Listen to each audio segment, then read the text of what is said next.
valuable too. But do you guys want to play 4 full quarter game and be out there with some crunch reps? And yeah, definitely. We've been patiently waiting for it, and I mean, I'm happy with beating teams that bad. But we're practicing like we're going to play 60 plays in a game. We're practicing hard, getting ready for it. So when it does happen, we're ready. Have you guys been bored at all in the fourth quarter? I mean, it seems like a lot of jokes and smiling around. Yeah, no, I wouldn't say bored. We're just having fun with it, seeing the young guys get in there and cheering them on and make plays. Definitely not bored. It's just a different kind of fun. So you don't think you'll be out early against Penn State? Don't quote me. How do you pursue the weekend where you want to get away a little bit and you know, obviously game weekends are stressful. You want to get away a little bit, but you also probably want to watch them.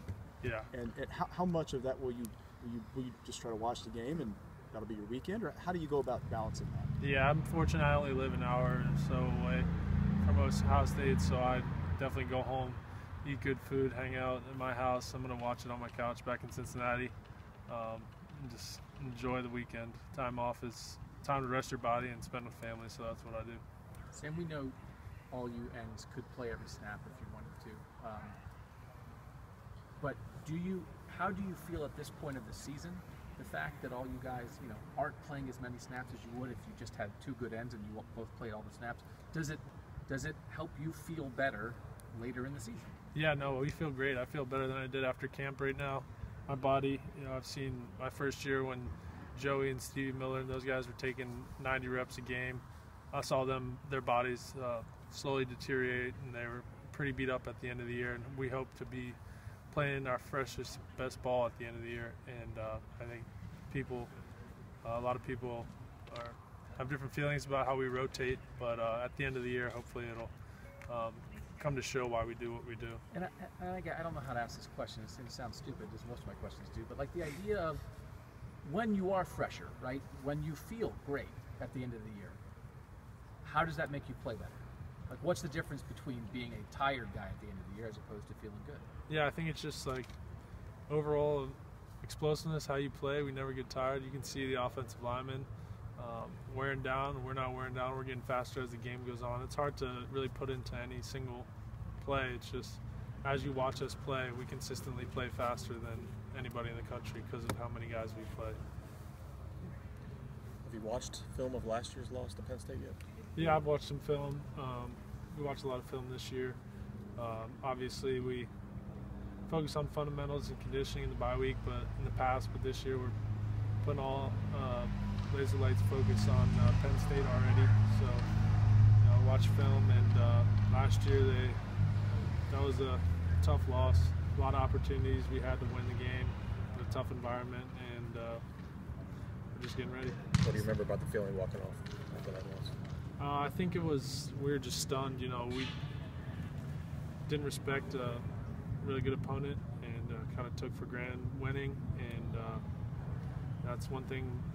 Last week, Coach Meyer was saying when you go into a historically great program like Nebraska or Penn State and you don't respect them, you don't prepare like they're a great team, you can have what happened last year. So that's the approach we took. Sam, Jordan Fuller, I guess, was the defensive player of the game against Nebraska. Could you describe his development? I mean, he was a guy who was rotating at the beginning of the year. Now he's obviously the clear starter there and playing very well. Yeah, he's a great kid. He's just trusted in the process. You know, see a lot of similarities in the way I handle my business. He's in business school as well. Okay. He's just a great kid that does what the coaches ask, and he's just slowly getting better and better every game. Same thing he did last year on special teams, just getting better. And, you know, it's really just a testament to his hard work and trusting in the process. Sam, were you a champion for the Nebraska game? Yes. So you've been a champion every week except Oklahoma. Right. What does that mean to you?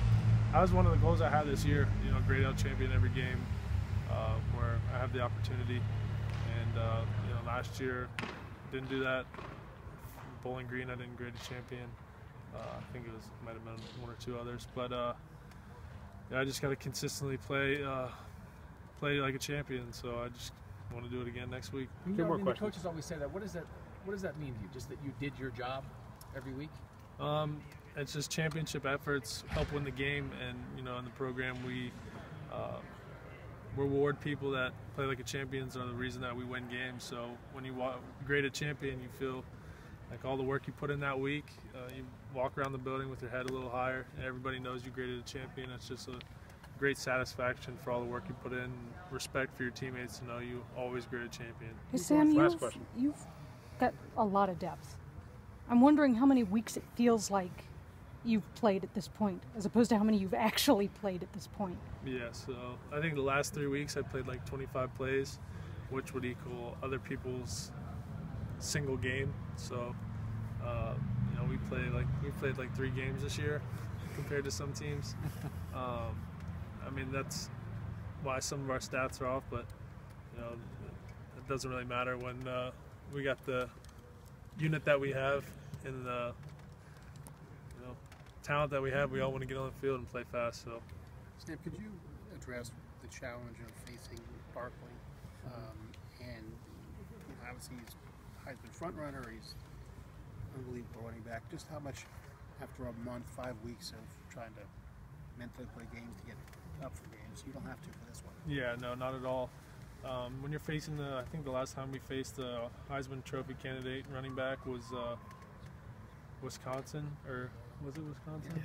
Yeah. Well, Yeah. Melvin Gordon. Yep. Melvin Gordon. Big Ten championship. Yeah, and you know, Coach Johnson, he gets motivated. He takes personal pride in teams coming in here and running the ball. So you know, that's something he's been preaching, and we got a big challenge. He's a special player. He makes his offensive line look great, just finding any holes, making opportunities where there are none. And we definitely don't need to get ourselves up for this. What is the challenge? What do you have to do? The challenge is just to, you know, swarm to him, because he runs through arm tackles very easily. So I think that if we stay fundamentally sound in our gaps and don't try and make big plays and make him come to us, and then once someone gets some hands on him, the rest of the bullets come flying. It's going to take a group effort. There's not going to be one guy that's going to stop him. So. Thank you, Sam.